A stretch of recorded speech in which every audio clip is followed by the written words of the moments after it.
ವಿಠಲ ಪಾಂಡುರಂಗ ವಿಠಲ ಅಲ್ಲು ಸಲ್ಲ ಇಲ್ಲು ಸಲ್ಲ ಪಾಂಡುರಂಗ ವಿಠಲ.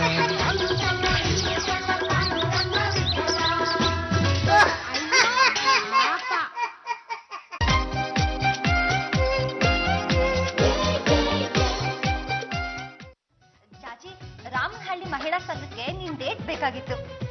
ಸ್ಪೀಚ್ ಮಾಡೋದಕ್ಕ? ಯಾ, ಯಾವತ್ತು? 17th. 17th. I am so sorry, ಅವತ್ತು ಫುಲ್ ಬಿಸಿ ಇದ್ದೀನಿ. 20th? ಒಂದು ನಿಮಿಷ. 20th ಏನು? ಈ ಮಂತ್ ಫುಲ್ ಬಿಸಿ ಇದ್ದೀನಿ. ಅಯ್ಯೋ, ಹಾಗಂದ್ರೆ ಹಾಗೆ ಅಲ್ಲ. ನೀವು ಮಹಿಳಾ ಸಂಘದ ಪ್ರೆಸಿಡೆಂಟ್ ಆಗಿ ಮಹಿಳಾ ಸಂಘಕ್ಕೆ ಡೇಟ್ ಕೊಡ್ಲಿಲ್ಲ ಅಂದ್ರೆ ಹೇಗೆ? ಹಾಗಂತ ಕೊಟ್ಟಿರೋ ಡೇಟ್ ನ ಕ್ಯಾನ್ಸಲ್ ಮಾಡ್ಕೊಳಕ್ಕಾಗತ್ತಾ?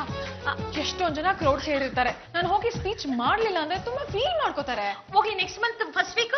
ನೆಕ್ಸ್ಟ್ ಮಂತ್ ಏನು? ಇನ್ನು 3 ತಿಂಗಳು ನಾನು ಯಾರ ಕೈಗೂ ಸಿಗಲ್ಲ. ಬರೋದ್ ಬಂದಿದ್ದೀರಾ, ಕಾಫಿ ಕೊಟ್ರೆ ಕುಟ್ಕೊಂಡು ಹೋಗಿ. Okay, I am getting late. ಚಾಚಿ ಬಾಯ್.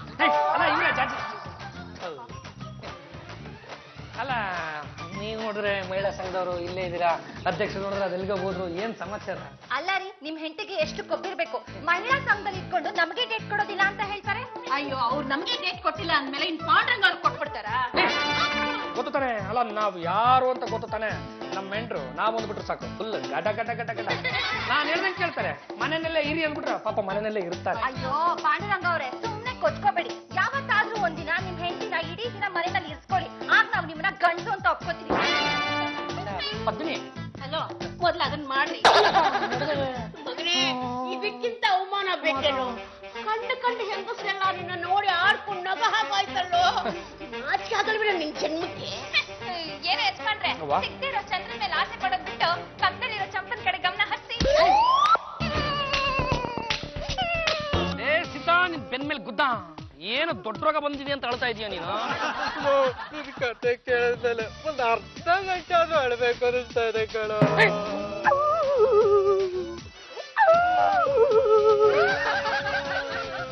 ನಿನ್ ಬೆನ್ ಮೇಲೆ ಗುದ್ದ.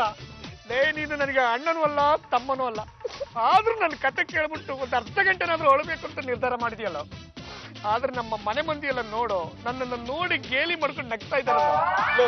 ನೀನ್ ಹೆಂಡತಿ ಫ್ರೆಂಡ್ಸ್ ನಿನ್ನ ಗೇಲಿ ಮಾಡಿದಾರೆ ಅಂದ್ರೆ ನಿನ್ನೊಂದ್ ಬಾಳೇನು? ಯಾವ್ದಾದ್ರು ಹುಣಸೆ ಮರಕ್ಕೆ ಉಲ್ಟಿಟ್ಟು ನೇತಾಕೊಂಡ್ಬಿಡು. ಸೀತಾ, ಈ ಹಗ್ಗ ಮತ್ತು ವಿಷ ಖರ್ಚಿನ ಬಾಬತ್ತು ಕಣೋ. ಖರ್ಚಿಲ್ದೇ ಇರೋ ಯಾವ್ದಾದ್ರು ಐಡಿಯಾ ಇದ್ರೆ ಹೇಳು, ಇಲ್ಲಾಂದ್ರೆ ದಕ್ಷಿಣ ದಿಕ್ಕಿಗೆ ಮುಖ ಮಾಡ್ಕೊಂಡು ತೆಪ್ಪಗೆ ಜಾಗ ಖಾಲಿ ಮಾಡ್ತಾ ಇರೋ. ದುಃಖ ತಡೆಲಾರ್ದೆ ಹಾಗೆ ಹೇಳ್ದೆ ಕಣೋ. ನೋಡೋ, ಗಂಡ ಏನೇ ಮಾಡಿದ್ರು ಈ ಹೆಂಡತಿರು ದೌರ್ಜನ್ಯ ಅನ್ನೋ ಪದನ ಬಳಸ್ತಾರೆ. ಅಲ್ಲ ಕಣ, ಈಗ ನಾವು ಬಲವಂತದಿಂದ ಒತ್ತಾಯ ಮಾಡ್ಬಿಟ್ಟು ಸಿನಿಮಾ ಕರ್ಕೊಂಡು ಹೋಗ್ತೀವಿ, ಬಲವಂತದಿಂದ ಲವ್ ಮಾಡ್ಬಿಡ್ತೀವಿ, ಅದೆಲ್ಲ ದೌರ್ಜನ್ಯ ಆಗುತ್ತೆ. ಹೌದು ಕಣೋ, ನೀನು ಬಲವಂತದಿಂದ ಏನೇ ಮಾಡಕ್ ಹೋದ್ರು ಅದಕ್ಕೆ ಅವರು ದೌರ್ಜನ್ಯ ಅನ್ನೋ ಪದನೇ ಬಳಸೋದು. ಈಗ ನಮ್ಮ ಜೀವನದಲ್ಲೂ ಕೂಡ ಆಗಿರೋದು ಅದೇ ನೋಡೋ. ಒಂದ್ ಕೆಲಸ ಮಾಡ, ನಿನ್ ಹೆಂಡತಿ ಒಂದು ದಿನ ಆದ್ರೂ ನಿನ್ ಜೊತೆ ಇರ್ಬೇಕು ಅಂದ್ರೆ ಪ್ರತಿದಿನ ಅಂತ ಆಚರಣೆ ಮಾಡು. ಪ್ರತಿದಿನಾಚರಣೆ ಇದು ನಾನು ಕೇಳೇ ಇಲ್ವಲ್ಲ. ನಾನ್ ತಾನೇ ಕೇಳಿದಿನ. ಹೊಸದಾಗಿ ನೀನ್ ಶುರು ಮಾಡು. ನಿನ್ನಂತ ಬಡಪಾಯಿ ಪತಿಗಳಿಗೆ ಇದರಿಂದ ಅನುಕೂಲ ಆಗುತ್ತೆ. ಅದ್ರ ಪ್ರಕಾರ ನಾನು ಏನಪ್ಪ ಮಾಡ್ಬೇಕು? ಏನಿಲ್ಲ, ಇಷ್ಟು ಮಾಡು. 3 ವರ್ಷದಿಂದ ನೀನೇ ಸಾಧಿಸ್ಬೇಕು ಅಂದ್ಕೊಂಡಿದ್ಯೋ ಅದನ್ನ ಸಾಧಿಸ್ತೀಯ.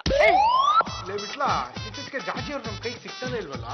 ಅವ್ರು ನಮ್ ಬಾವನ ಕೈಗೆ ಸಿಗ್ತಿಲ್ಲ ಅಂದ್ರೆ ನಮ್ ಕೈಗೆ ಸಿಗ್ತಾರ. ಅವರು ಪಾಂಡವರು ನನ್ ಕೈಗೆ ಸಿಗದೆ ಹೋಗ್ಲಿ, ನಮ್ ಕೈಗೆ ಸಿಗಲೇಬೇಕು. ಇಲ್ಲ ಅಂದ್ರೆ ನಾವು ತಿನ್ನೋ ಮಸಾಲ ದೋಸೆಗೆ ಕಲ್ಲು ಬಿದ್ದ್ಬಿಡುತ್ತೆ. ಕಷ್ಟ ಹೇಳಿದೆ ಕಣೋ, ನಮ್ಮ ಭಾವನೆಗೆ ಬಂದಿರೋ ಪರಿಸ್ಥಿತಿ ಯಾವ ಗಂಡಸಿಗೂ ಬರ್ಬಾರ್ದು ಕಣೋ. ಕಟ್ಕೊಂಡಿರೋ ಹೆಂಡತಿ ಹತ್ರ ಮಾತಾಡೋದಕ್ಕೆ ಕೈ ಕಟ್ಕೊಂಡು ನಿಂತ್ಕೋತಾರೆ, ಪುಳ್ಳಿ ನಾಯಿ ಬರೀತಾರೆ. ನಾಯಿ ಮರಿ ಎಂದಿದ್ದು ಅವೆಲ್ಲ ನಿನಗೆ ಬೇಕಾಗಿಲ್ಲ. ಅಡ್ಗೆ ಮನೇಲಿ ಕೆಲಸ ಎಷ್ಟಿದೆಯೋ ಅಷ್ಟನ್ನ ನೋಡ್ಕೊಂಡು ಇರ್ಬೇಕು. ನಮ್ಮ ವಿಷಯಕ್ಕೆ ಏನಾದ್ರು ತಲೆ ಹಾಕಿದ್ಯೋ ನಾವು ಮನುಷ್ಯರಾಗಿರಲ್ಲ. ಈಗ ನೀನ್ ಮನುಷ್ಯನಾಗಿದ್ಯಾ, ಕಾಡು ಮನುಷ್ಯ ಆಗೋದಕ್ಕೂ ಲಾಯಕ್ಕಿಲ್ಲ ನೀನು. ನೋಡೋ ಮತ್ತೊಂದು ಅರ್ಥ ಬೇಡವನೇ? ನಾನು ಯಾರು? ಗಂಡುಗಲಿ ವಂಶದ ಏಕೈಕ ಮನೆ ಅಳಿಯ ಮೈಸೂರು ವಿಠಲ್ ಮೂರ್ತಿ ಎಂ.ಎ. ನಮ್ಮೇನ್ ಕಾಂಜೆ ಪಿಂಜೆ ವಂಶದವ್ರು ಅನ್ಕೊಂಡ್ಬಿಟ್ಟೇನಮ್ಮ. ಸುಂಡಿಲಿ ವಂಶದವ್ರು. ತೆಗಿಲ ಚಡ್ಡಿ ಜಬ್ಬಿನ ಸುಂಡಿನ ವಂಶ ಮುಚ್ಚಾಕನ. ನಾನು ತರ್ಲ ಅಡ್ಗೆ ಮನೆಯಿಂದ ಕುಡ್ಗೋಲ್ನ. ಮೇಡಮ್ಮ, ಅದನ್ನ ಇರ್ಲಿ, ಇದು ಇಲ್ಲೇ ಇರುತ್ತೆ. ಲೇ ಬಿಟ್ಲಾ, ಈ ಚಾಕು ಚೂರಿ ಸಂಸ್ಕೃತಿ ನಮ್ಗೆ ಬೇಡ ಕಣೋ. ನೀನು ಹೂ ಅನ್ನೋ, ನಾನು ಒಂದು ಕೈ ವಿಚಾರಿಸ್ಕೊಂಡ್ಬಿಡ್ತೀನಿ. 2 ದಿನ ಉಪವಾಸ ಕೆಡವಿದ್ರೆ ಕೂಸು ನಿಂತೋಗ್ಬಿಡ್ತದೆ. ನೀನ್ ಯಾಕಮ್ಮ ಟೆನ್ಷನ್ ತಗೊಂಡ್ಯಾ? ನಾವು ಮಾತಾಡ್ತಿರೋದು ನಿನ್ನ ಬಗ್ಗೆ ಅಲ್ಲ. ಹೋಗಮ್ಮ, ಅಡಿಗೆ ಮನೇಲಿ ಕೆಲಸ ನೋಡು. ಬಿಟ್ಲಾ, ಈ ಮನೇಲಿ ನಮ್ಗೆ ವಾಕ್ ಸ್ವಾತಂತ್ರ್ಯನೇ ಇಲ್ದಂಗ ಆಗ್ಬಿಟ್ಟಿದೆ. ಹೋಗಿ ಹೋಗಿ ಕೆಲಸದ ಹತ್ರ ಬಯಸ್ಕೊಳ್ಳೋ ಪರಿಸ್ಥಿತಿ ಬಂದ್ಬಿಡ್ತಲ್ಲೋ. ನಾನ್ ಕೆಲಸದವಳಲ್ಲ, MLC ಮೇಡ್ ಸರ್ವೆಂಟ್ ಚಂಪಾಕಳಿ. ನಮ್ ಕಾರ್ಮಿಕ ಇಲ್ಲಾಂದ್ರೆ ಮುಸ್ರೆ ತಿಕ್ಕದ್ ನೀನೇ ತಾನೇ ಹೋಗ್ತಿಕ್ಕು. ಈಗ ಹೋಗಿ ಅದನ್ನ ತಿಕ್ತೀನಿ, ಆಮೇಲೆ ಬಂದು ನಿಮ್ಗೆ 2 ಇಕ್ತೀನಿ. ಅಲ್ಲೇ ಚಂಪಾ, ಬಿಸಿ ಬಿಸಿ ಬಾದಾಮಿ ಹಾಲು. ನಿಮಗ ಇವಕ್ಕ ಹೇಳ್ತಿರೋದು ನಾನ್ ತಾನೆ, ನನ್ಗೆ ತಗೊಂಡ್ ಬಾರೆ. ಅದು ಏನ್ ಮಾಡ್ದಬ್ಬ ಕುಟ್ಟಿದ್ರ ಅಂತ ಬರ್ಬೇಕು. ಲೇ ಚಂಪಾ, ತರ್ತೀಯ 3 ತಗೊಂಬಾರೆ. ನಾನು ಅಲ್ಲಿಗೆ ಬಂದ್ರೆ 3 ಒಂದರ 3 ನಾಲ್ಕು ಕುಯ್ಬೇಕಾಗತ್ತೆ. ಬರ್ಲಾ? ಜಾಜತ್ಗೆ ಏನ್ ಈ ನಡುವೆ ಸಿಕ್ಕಾಬಿಟ್ಟೆ ಬ್ಯುಸಿ ಆಗ್ಬಿಟ್ಟಿದ್ದೀರಾ? ನೀವು ನಮ್ ಕೈಗೆ ಸಿಕ್ತಿಲ್ಲ. ಆ ಪ್ರೋಗ್ರಾಮು, ಈ ಪ್ರೋಗ್ರಾಮು, ಆ ಸ್ಪೀಚು, ಈ speech. Oh my god, I am very busy, you know. ಬೆಳಗ್ಗೆ ನಿಮ್ಮ ಮುಖ ದರ್ಶನ ಆಗ್ಲಿಲ್ಲ ಅಂದ್ರೆ ನಮ್ಗೆ ಹೊಟ್ಟೆನೆ ತುಂಬಲ್ಲ. ಡೋಂಟ್ ವರಿ, ನಾಳೆ ಬೆಳಗ್ಗೆ ನಾನು ಹೋಗೋದಕ್ಕಿಂತ ಮುಂಚೆ ನೀವಿಬ್ರು ಏನಾದ್ರು ಸಿಕ್ಕಿದ್ರೆ 200 ಏನು 400 ಬಿಸಾಕ್ತೀನಿ. ನಾಳೆ ಬೆಳಗ್ಗೆವರೆಗೂ ಕಾಯ್ಬೇಕಾ? ತಪ್ಪಿದ್ರು ಅಪ್ಲಿಕೇಶನ್ ಹಾಕ್ತೀನಿ. ಜಾಜತ್ಗೆ ನಾನೊಂದ್ ಕಡೆ ಇಂಟರ್ವ್ಯೂಗೆ ಅಂತ ಅಪ್ಲಿಕೇಶನ್ ಹಾಕಿದ್ದೀನಿ. ನೀವ್ ಅಲ್ಲಿ ಬಂದು ಕಂಪ್ನಿ ಬಗ್ಗೆ ಒಂದೇ ಒಂದು ಸ್ಪೀಚ್ ಕೊಟ್ರೆ ಸಾಕು, ನನಗೆ ಕೆಲಸ ಸಿಕ್ಬಿಡುತ್ತೆ. ನಾಳೆ ಬರ್ತೀರಾ? Tomorrow? Yeah. I am very sorry. Why ಜಾಜತ್ಗೆ? ನಾಳೆ ಪ್ರೋಗ್ರಾಮ್ ಫಿಕ್ಸ್ ಆಗ್ಬಿಟ್ಟಿದೆ. ನೋಡ್ರ, ನಾವು ನಮ್ಮ ಮೆಂಟರ್ ಜೊತೆ ಏನೋ ತುಂಬಾ ಪರ್ಸನಲ್ ಆಗಿ ಮಾತಾಡೋದಿದೆ, ಸ್ವಲ್ಪ ಆಚೆ ಹೋಗ್ತೀರೇನ್ರ? 200 ರೂಪಾಯಿ ಕೊಡ್ತೀರಾ? ಆಗಲ್ಲಪ್ಪ. ನಿಮ್ ಪಾಡಿಗೆ ನೀವು ಮಾತ್ರ, ನಮ್ಮ ಪಾಡಿಗೆ ನಾವು ಕೇಳಿಸ್ಕೊಳ್ತೀವಿ. ಅದು ಜಾತಿ ಜಂಬಲ್ ದಿನಿ ಅವರೇ, Yes. ನಾಳೆ ಇಡೀ ದಿವಸ ನೀವು ನನ್ನ ಜೊತೆನೆ ಇದ್ಕೊಂಡು ಸ್ವಲ್ಪ ಸಹಕಾರ ಕೊಡ್ಬೇಕು. Why? ಯಾಕೆಂದ್ರೆ ನಾಳೆ ಗಂಡಂದರ ದಿನಾಚರಣೆ. What is this nonsense? Husband's Day ನಾ? Yeah. ನಾನು ಇದುವರೆಗೂ ಕೇಳೇ ಇಲ್ಲ. ಅಲ್ಲ, ನಿಮ್ಮ ಮಕ್ಕಳ ದಿನಾಚರಣೆ ಕೇಳಿದ್ರಿ ತಾನೆ? Yes. ಮಹಿಳೆಯರ ದಿನಾಚರಣೆ ಕೇಳಿದ್ರಿ ತಾನೆ? Of course. ಹಾಗೇನೆ ಇದು ಗಂಡಂದಿರ ದಿನಾಚರಣೆ. ನಾನೇ ಶುರು ಮಾಡ್ತಾ ಇದ್ದೀನಿ, ನನ್ನಿಂದನೇ ಶುರು ಆಗ್ತಾ ಇದೆ. ದಯವಿಟ್ಟು ನೀವು ನಾಳೆ ಒಂದ್ ದಿವಸನಾದ್ರೂ ನನ್ನ ಜೊತೆ ಇರಬೇಕು. I'm so sorry, I'm very busy. ನಾನು ಇಡೀ ನಮ್ಮ ಫ್ರೆಂಡ್ ಸರ್ಕಲ್ಗೆಲ್ಲ ಹೇಳ್ಕೊಂಡ್ ಬಂದ್ಬಿಟ್ಟಿದ್ದೀನಿ ಕಣ್ರಿ. ಅದು ನೋಡಿ, ದಯವಿಟ್ಟು ನೀವು ನಾಳೆ ಒಂದ್ ದಿವಸ ನನ್ನ ಜೊತೆಗಿರಿ, ಆಮೇಲೆ ಬೇಕಿದ್ರೆ ಎಲ್ಲಿ ಬೇಕಾದ್ರೂ ಹಾಳಾಗೋಗಿ. ಅಲ್ಲ ನೋಡಿ, ನಾನು ಪತಿ, ನೀವು ಸತಿ ಆದವಳು ಯಾವಾಗ್ಲೂ ಇರಬೇಕು, ಇತಿ ಮಿತಿ. Hello, excuse me. ನಾಳೆ ಒಂದ್ ದಿವಸ ಅಲ್ಲ, ಇನ್ನು 1 month I'm very busy. I can't come. I'm so sorry. ಜಾಜತ್ಗೆ ನಮ್ಗೆ ಡೇಟ್ ಕೊಡ್ಲಿಲ್ಲ, ನಿಮ್ಗೆ ಕೊಟ್ಬಿಡ್ತಾರಾ? ಏನು ಯಜಮಾನ್ರೆ, ಏನಿದು ಒಳ್ಳೆ ಮದ್ವೆ ಗಂಡನ ತರ ಲಕ ಲಕ ಲಕ ಲಕ ಅಂತ ಹೊಳಿತಾ ಇದ್ದೀರಾ? ನಾನಿವತ್ತು ಪತಿ ದಿನ ಆಚರಿಸ್ಕೊತಾ ಇದ್ದೀನಿ. ನಾನು ರೆಡಿಯಾಗಿ ಬಂದ್ಬಿಟ್ನಾ? ಬ್ಯಾಂಡೇಜ್ ಬಿಚ್ಚಿ ಎಡಗೈಲಿ ಕೆನ್ನೆಗೆ ಹೊಡೆದ ಅಂದ್ರೆ ಕೆನ್ನೆನೋ ಜೋಳದ ರೊಟ್ಟಿ ಆಗ್ಬಿಡ್ಬೇಕು. ನೀನ್ ಯಾಕೆ ರೆಡಿಯಾಗಿ ಬರ್ತೀಯ? ಅದಕ್ಕೆ ಇದಕ್ಕೆ ಅಂತ ಸಹಾಯ ಮಾಡಕ್ಕೆ. ರೆಡಿಯಾಗಿ ಬರಲಿ ಬಿಡ. ರಂಗಮ್ಮ, ನೀವು ಸ್ವಲ್ಪ ತೆಪ್ಪಗಿರ್ತೀರಾ. ರೆಡಿಯಾಗಿ ಬರ್ಬೇಕಾದವ್ರೆ ಬಂದಿಲ್ಲ, ಇವಳು ರೆಡಿಯಾಗಿ ಬಂದ್ರೆ ಏನ್ ಪ್ರಯೋಜನ? ಪಾಂಡುರಂಗ ಅವರೇ, ಕಂಗ್ರಾಚುಲೇಷನ್. ಅದು ಪ್ರತಿದಿನ ಆಚರಣೆ ಮಾಡ್ತಿದ್ದೀರಂತೆ, ಅದಕ್ಕೆ ಅದ್ ಹೇಗೆ ಆಚರಣೆ ಮಾಡ್ತಿದ್ದೀರಂತ ನಾವು ನೋಡ್ಕೊಂಡು ಹೋಗೋಣ ಅಂತ ಬಂದ್ವಿ. ನಾವಷ್ಟೇ ಅಲ್ಲ, ಟಿವಿ ಚೆನ್ನವರು ಬಂದಿದ್ದಾರೆ. ಪ್ರಿಯ ವೀಕ್ಷಕರೇ, ಪಾಂಡುರಂಗ ಗಂಡುಗಲಿಯವ್ರ ಮನೆಯಲ್ಲಿ ಪತಿ ದಿನಾಚರಣೆ ಅನ್ನೋ ಹೊಸ ಕಾರ್ಯಕ್ರಮನ ಶುರು ಮಾಡಿದ್ದಾರೆ. ಅದು ಮೇಡಮ್ ಅವರೇ, ಅಮ್ಮ ಕುಕ್ಕ ಮೈಕ್ ಮುಂದೆ ಇಡಿರಿ. ಅದು ನೋಡಿ ಮೇಡಮ್ ಅವರೇ, ಇವತ್ತಿನ ದಿವಸ ನೀವೆಲ್ಲರೂ ಕಾರ್ಯಕ್ರಮಕ್ಕೆ ಆಗಮಿಸಿದ್ರ, ಆದ್ರೆ ಬರಬೇಕಾದಂತ ಮುಖ್ಯ ವ್ಯಕ್ತಿನೇ ನಾಪತ್ತೆ ಆಗ್ಬಿಟ್ಟಿದ್ದಾರೆ. ಏನ್ ಹೇಳ್ತಾ ಇದ್ದೀರಾ ಮಿಸ್ಟರ್ ಪಾಂಡುರಂಗ? ಅಲ್ಲ, ಇವತ್ತು ಪತಿ ದಿನಾಚರಣೆ ಆಚರಿಸ್ತಾ ಇದೀನಿ, ಆದ್ರೆ ನನ್ನ ಸತಿ ನನ್ನ ಕೈಗೆ ಸಿಗದೇನೆ ಕೈ ಕೊಟ್ಟು ಓಡಿ ಹೋಗಿ ಬಿಟ್ಟಿದ್ದಾಳೆ. ಏನು, ಪತಿ ದಿನ ಆಚರಣೆ ಮಾಡೋ ದಿನ ಸತಿ ಕೈಗೆ ಸಿಗ್ತಾ ಇಲ್ವಾ? ಹೌದು ಮೇಡಮ್ ಅವರೇ, ಮೈಕ್ ಮುಂದೆ ಮಾಡಿ ಹೇಳ್ತೀನಿ. ಅದು ನೋಡಿ ವೀಕ್ಷಕರಿಗೆ, ನಿಮಗೆ ಉದಾಹರಣೆ ಕೊಟ್ಬಿಟ್ಟು ಹೇಳ್ತೀನಿ. ಜಗತ್ತಿನಲ್ಲಿ ನಾವು ಮಡದಿಯರ ದಿನಾಚರಣೆಯನ್ನು ಆಚರಿಸಿದಾಗ ಗಂಡನಾಗಿರ್ತಕ್ಕಂಥವನು ಮಡದಿಗೆ ಸೀರೆ ಕೊಡಿಸ್ತಾನೆ, ಚೂಡಿದಾರ್ ಕೊಡಿಸ್ತಾನೆ, ಅಲಂಕಾರ ಸಾಮಗ್ರಿಗಳನ್ನು ಕೊಡಿಸ್ತಾನೆ, ಇನ್ನು ಅವ್ರು ಏನೇನು ಹಾಕೋತಾರೋ ಅವನ್ನೆಲ್ಲ ಕೊಡಿಸ್ತಾ. ಅದೇ ಪ್ರತಿ ದಿನವನ್ನು ಆಚರಿಸ್ಕೊಳ್ತಕ್ಕಂಥ ಈ ಒಂದು ಸುಸಂದರ್ಭದಲ್ಲಿ ಪತ್ನಿ ಆಗಿರೋಳು ಗಂಡನಿಗೆ ಏನಾದ್ರೂ ಕೊಡಿಸೋದು ಹಾಳಾಗಿ ಹೋಗ್ಲಿ, ಕೈಗೆ ಸಿಕ್ಲಿಲ್ಲ ಅಂದ್ರೆ ಇದು ಯಾವ ನ್ಯಾಯ ರೀ? ಇದ್ರ ಬಗ್ಗೆ ರಂಗಮ್ಮ ಅವ್ರು ಏನ್ ಹೇಳ್ತಾರೆ ಅಂತ ಕೇಳೋಣ ಬನ್ನಿ. ಮದುವೆ ಆಗಿ ಇಷ್ಟು ವರ್ಷ ಆಯ್ತು. ನಿಮ್ದ? ಅಯ್ಯ ನಂದಲ್ಲಮ್ಮ, ನನ್ನ ಮಗದ್ದು. ನನ್ನ ಮಗನ ಮದುವೆ ಆಗಿ ಇಷ್ಟು ವರ್ಷ ಆಯ್ತಲ್ಲ, ಒಂದು ಮಗು, ಒಂದು ಮರಿ, ಒಂದು ಪಿಳ್ಳೆ, ಒಂದು ಪಿಸ್ಕ ಏನು ಹೆತ್ಕೊಟ್ಟಿಲ್ಲ. ಇಂಥವಳು ಒಬ್ಬ ಸೊಸೆನ ಅಂತ ನಾನ್ ಕೇಳ್ತಾ ಇದ್ದೀನಿ. ಉತ್ತರ ಕೊಡಿ, ಉತ್ತರ ಕೊಡಿ. ಸರಿ ಸರಿ, ಅವ್ರಿಗೆ ಫೋನ್ ಮಾಡಿ ನಾನ್ ಮಾತಾಡ್ತೀನಿ. ಅಯ್ಯ ಬಿಡಮ್ಮ, ಅವಳಿಗೆ ಯಾರಮ್ಮ ಹೇಳ್ತಾನೆ? ನಾನ್ ಮಾತಾಡ್ತೀನಿ, ನೀ ಫೋನ್ ಮಾಡ್ಕೊಡಿ. ಫೋನ್ ಬಿಲ್ ಬೆಲೆ ಕೇಳು. ಬನ್ನಿ.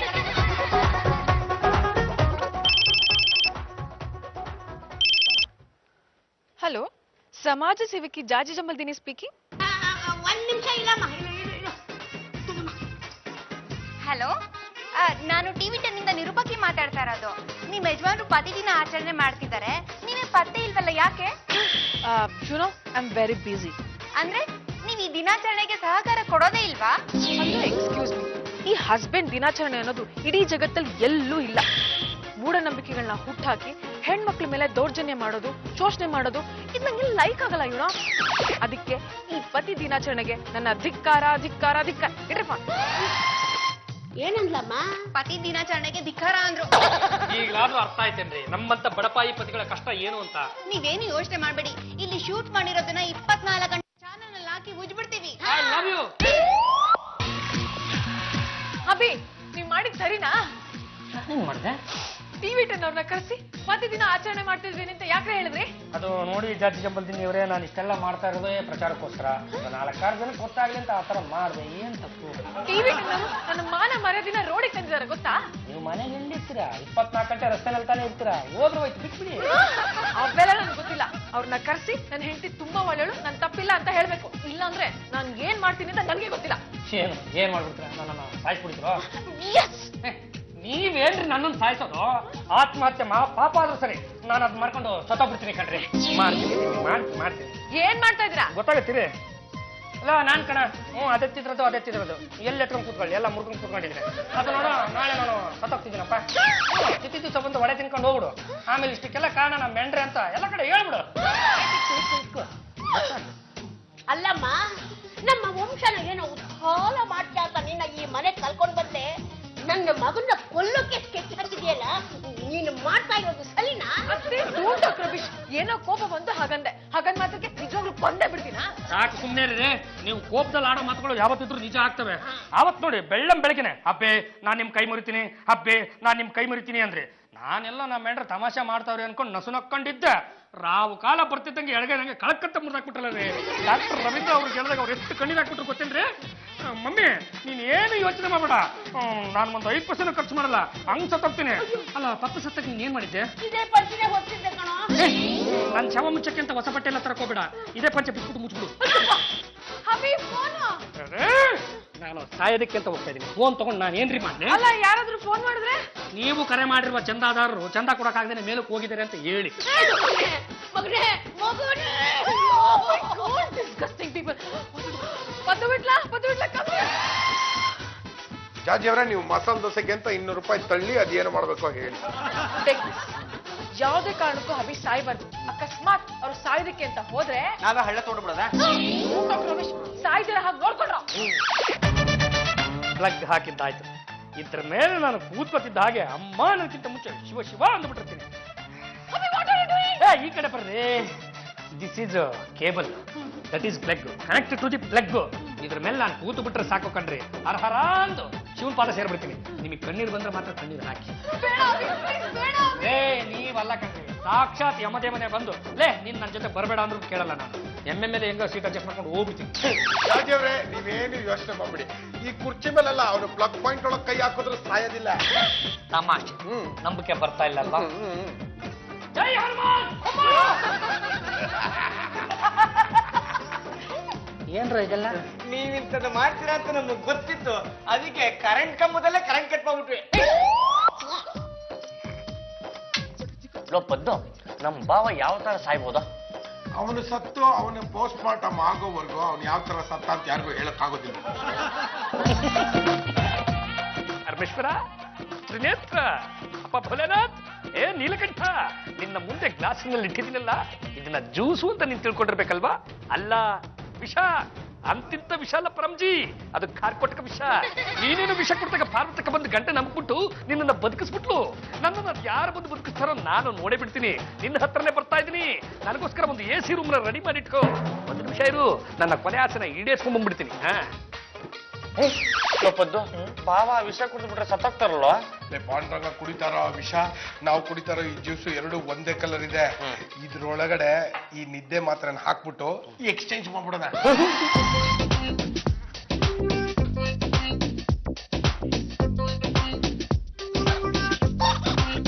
ಆಗಲ್ಲ, ಸಾಕು ನನಗೆ ಇನ್ನು ಈ ಜಗ ಚಂಚಲ. ಅಲ್ಲ ಪರಂಜಿ, ಕೊನೆ ಆಸೆನ ನೆಮ್ಮದಿಯಾಗಿ ಈಡೇರಿಸ್ಕೊಳ್ಳೋಣ ಅಂತ ಹೋದ್ರೆ ಯಾರೋ ರೂಮ್ ಒಳಗಡೆ ಸೇರ್ಕೊಂಡು ಹಾಕ್ಲಾಕೊಂಡ್ಬಿಡ್ತಾರೆ. ಬೇಡ ಬಿಡು, ಆಸೆ ಈಡೇರಿಸಿದ್ರು ಪರವಾಗಿಲ್ಲ. ನಾನು ನಿನ್ನ ಹತ್ರ ಬರ್ತಾ ಇದ್ದೀನಿ, ಕರ್ಕೊಳ್ಳೋದಕ್ಕೆ ರೆಡಿ ಆಗಿರು. ಪರಂಜಿ,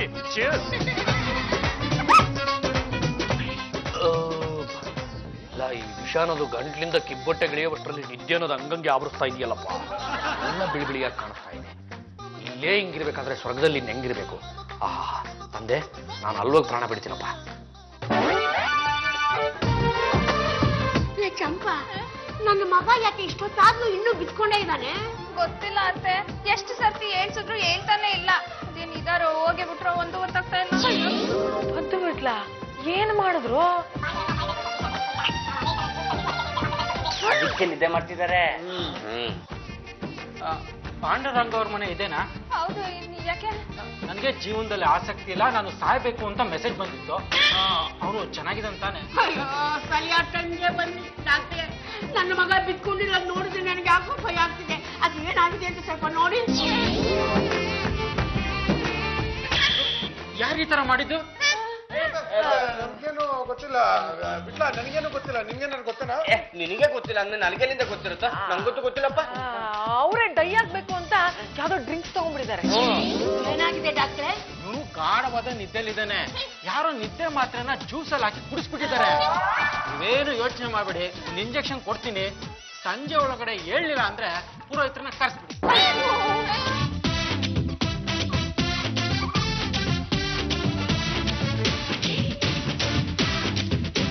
ನಾನು ಸತ್ತೋಗಿದ್ದೀನಿ ಅಂತ ನಿಮ್ಮೆಲ್ರಿಗೂ ಗೊತ್ತಾಗೋಯ್ತಾ? ಯಾಕಪ್ಪ ಕಂತೀಯ? ನೀನು ಬದುಕಿದೀಯಾ, ಸತ್ತಿಲ್ಲ. ಅಯ್ಯೋ, ನಾನು 6 ಗಂಟೆಗೆ ವಿಷ ಕೊಟ್ಟು ಸತ್ತೋಗ್ಬಿಟ್ಟೆ. ಪಾಂಡುರಂಗ, ಡಾಕ್ಟರ್ ಆಗಿ ನಾನ್ ಹೇಳ್ತಾ ಇದ್ದೀನಿ, ನೀನ್ ಸತ್ತಿಲ್ಲ, ಬದುಕಿದೀಯಾ. ಯಾವ ಸೀಮೆ ಡಾಕ್ಟ್ರೋ ನೀನು? ಏನ್ ಜನ ನೋಡೋ ಡಾಕ್ಟ್ರೋ ಇಲ್ಲ ದನ ನೋಡೋ ಡಾಕ್ಟ್ರೋ? ನಿಂತೋಗಿರೋ ನನ್ನ ಹೃದಯನೇ ನನಗೆ ಸಾರಿ ಹೇಳ್ತಾ ಇದೆ ನಾನು ಸತ್ತೋಗಿದ್ದೀನಿ ಅಂತ. ಏನು ಯಜಮಾನ್ರೆ, ಏನಾಗಿದೆ ನಿಮ್ಗೆ? ಜೀವಂತ ಕಣ್ಣೆದ್ರಿಗೆ ಕಾಣ್ತಾ ಇದ್ದೀರಾ, ಸಾಯೋದಕ್ಕೆ ಹೇಗ್ ಸಾಧ್ಯ? ಇಲ್ಲ, ಹೆಂಡತಿ ಕಾಟ ತಾಳಲಾರದೆ ನಾನು ವಿಷ ಕುಡಿದು ಸತ್ತೋದೆ. ಸಾಯ್ತಿದ್ದಾಗೆ ಸೀದಾ ನಾನು ಯಮಲೋಕಕ್ಕೆ ಹೋದೆ. ದ್ವಾರದ ಹತ್ರ ನಿಂತ್ಕೊಂಡು ಯಮದೇವ ಕಾಯ್ತಾ ಇದ್ದ.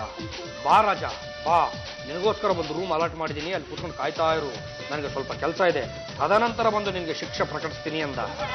ಅಲ್ಲ, ನಾನು ಅಲ್ಲಿದ್ದೆ, ಇಲ್ಲಿಗೆ ಹೇಗೆ ಬಂದೆ ಅಂತ. ಪಾಂಡುರಂಗ, ನಿನಗೆ ತಲೆ ಕೆಟ್ಟಿದ್ಯಾ? ತಲೆ ಕೆಟ್ಟಿರೋದು ನನಗಲ್ಲ, ನಿಮಗೆ. ನೋಡಿ, ನಾನು ವಿಷ ಕುಡಿದು ಮನೇಲಿ ಸಾಯೋದು ಬೇಡ, ಫೀಲ್ಡ್ ಹತ್ರ ಹೋಗಿ ಸಾಯೋಣ ಅಂತ ನೆಟ್ಟಿಗೆ ಫೀಲ್ಡ್ ಹತ್ರ ಹೋದೆ. ನಿಮ್ಗೆ ಅನುಮಾನ ಇತ್ತು ಅಂದ್ರೆ ನನ್ನ ಹಿಂದೆ ಬನ್ನಿ, ಆ ಫೀಲ್ಡಲ್ಲಿ ನನ್ನ ಬಾಡಿ ಬಿದ್ದಿರುತ್ತೆ. ಇಲ್ಲಿರೋದು ನನ್ನ ಆತ್ಮ. ಡಾಕ್ಟ್ರೆ, ಹೀಗೂ ಸಾಧ್ಯವೇ? ಮೆಡಿಕಲ್ ಕಾಲೇಜ್ ಹಾಸ್ಪಿಟಲ್ ಅಲ್ಲಿ ಇದೇ ತರ ಒಂದು ಕೇಸ್ ಆಗಿತ್ತು. ಸತ್ತೋಗಿರೋ ಹೆಣ ಎದ್ದು ನಡ್ಕೊಂಡು ಎಲ್ಗೋ ಹೊರಟೋಗ್ಬಿಟ್ಟಿತ್ತು. ಅಭಿ, ಸತ್ತೋಗಿದ್ದೀನಿ ಅಂತ ಮಾತ್ರ ಹೇಳ್ಬೇಡಿ. ನಮಸ್ಕಾರ, ತಾವು ಸಮಾಜ ಸೇವಕಿ ಜಾಜಿ ಜಂಬಲ್ ದಿನ್ನಿಯವರಲ್ವಾ? ಅದೇ ಗಂಡನ್ ಗ್ರಾಚಾರ ಬಿಡಿಸ್ತು. ಯಾಕೆ ಈ ರೀತಿ ಟಾಕ್ ಮಾಡ್ತಾ ಇದ್ದೀರಾ?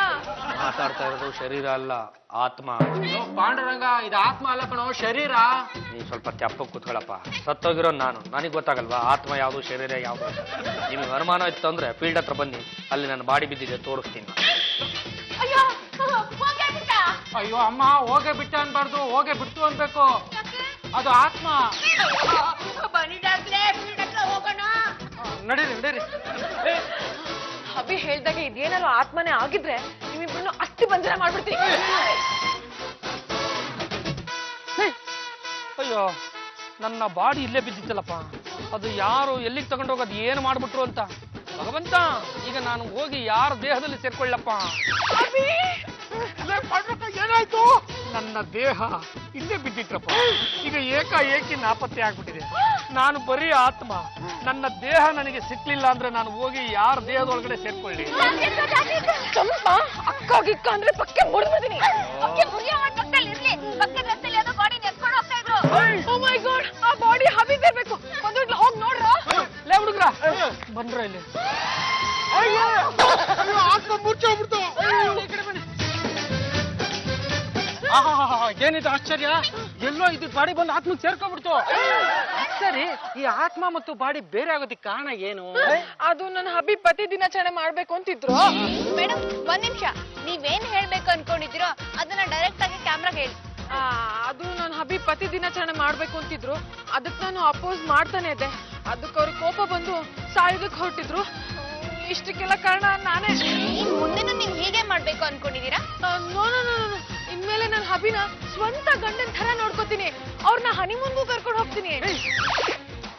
ಪ್ರಿಯ ವೀಕ್ಷಕರೇ, ಜಾರ್ಜ್ ಅವ್ರಿಗೆ ಸ್ವಲ್ಪ ಲೇಟ್ ಆಗಿ ರಿಯಲೈಸ್ ಆಗಿದೆ. ಅವ್ರ ಗಂಡನ ಹನಿಮೂನ್ ಕರ್ಕೊಂಡು ಹೋಗ್ಬೇಕು ಅಂತ ತೀರ್ಮಾನ ಮಾಡಿದ್ದಾರೆ. ಮುಂದೇನಾಗತ್ತೆ ಅಂತ ಕಾದೋಡೋಣ. ನೀವೇನ ಮಾತಾಡ್ತಿರೋದು? ನಾನೇ ಮಾತಾಡ್ತಾ ಇರೋದು. ನಿಮ್ ಬಾಡಿ ಇಷ್ಟೊತ್ತರೆಗೂ ಎಲ್ಗೋಗಿತ್ತು? ಅದು ಸೀದಾ ಯಮಲೋಕಕ್ಕೆ ಹೋಗ್ಬಿಟ್ಟಿತ್ತು ಕಣ್ರಿ. ನಾನು ಅಲ್ಲಿಗೆ ಹೋಗ್ತಿದ್ದಾಗೆ ಯಮದೇವ ಡೋರ್ ಹತ್ರನೇ ನಿಂತ್ಕೊಂಡು ಕಾಯ್ತಾ ಇದ್ದ. ನಾನು ನೋಡಿದ ತಕ್ಷಣ, ಲೋ ರಾಜಾ ನಿನಗೆ ಮದುವೆ ಆಗಿದೆಯೇನೋ ಅಂದ. ನಾನು ಆಗಿದೆ ಮಹಾಪ್ರಭು ಅಂದೆ. ಮಕ್ಕಳು ಅಂದ. ನನಗೆ ಸಿಕ್ಕಾಬಿಟ್ಟೆ ಮುಜುಗರ ಆಗ್ಬಿಡ್ತು ಕಣ್ರಿ. ಇನ್ನೂ ಇಲ್ಲ ದೇವ ಅಂದೆ. ಮಕ್ಕಳು ಆಗದೆ ಇರೋರಿಗೆ ಮೋಕ್ಷ ಇಲ್ಲ, ಹೋಗ ಬಡ್ಡೆ ಐತೆ ಅಂತ ಜಾಡ್ಸ್ ಕಾಲಲ್ಲಿ ಒದ್ದ ಕಣ್ರಿ. ನನ್ನ ದೇಹ ಸೀದಾ ಬಂದು ಆತ್ಮ ಸೇರ್ಕೊಂಡ್ಬಿಡ್ತು. ಅದು ಜಾಸ್ತಿ ಬಂದಿದ್ದೀನಿ. ನೀವು ನನ್ನನ್ನು ಹನಿಮೂನಿಗೆ ಕರ್ಕೊಂಡು ಹೋಗ್ತೀನಿ ಅಂತ ಹೇಳಂಗಿತ್ತು. ಆ ಪಕ್ಷ ನೀವೇನಾದ್ರೂ ನನ್ನನ್ನು ಹನಿಮೂನಿಗೆ ಕರ್ಕೊಂಡು ಹೋಗದೆ ಇದ್ರೆ ಆ ಯಮದೇವ ಮೊದಲು ಬಂದು ಹೇಳ್ಕೊಂಡು ಹೋಗೋದು ನಿಮ್ಮನ್ನೇ ಅಂತೆ. ಕರ್ಕೊಂಡು ಹೋಗ್ತೀನಿ ಅಭಿ. ಅದೇ ಯಾವಾಗ? ನಾನು ಕರ್ನಾಟಕದ ಮೊಟ್ಟ ಮೊದಲ ಮಹಿಳಾ ಮುಖ್ಯಮಂತ್ರಿ ಆದ ತಕ್ಷಣ. ಯಮದೇವ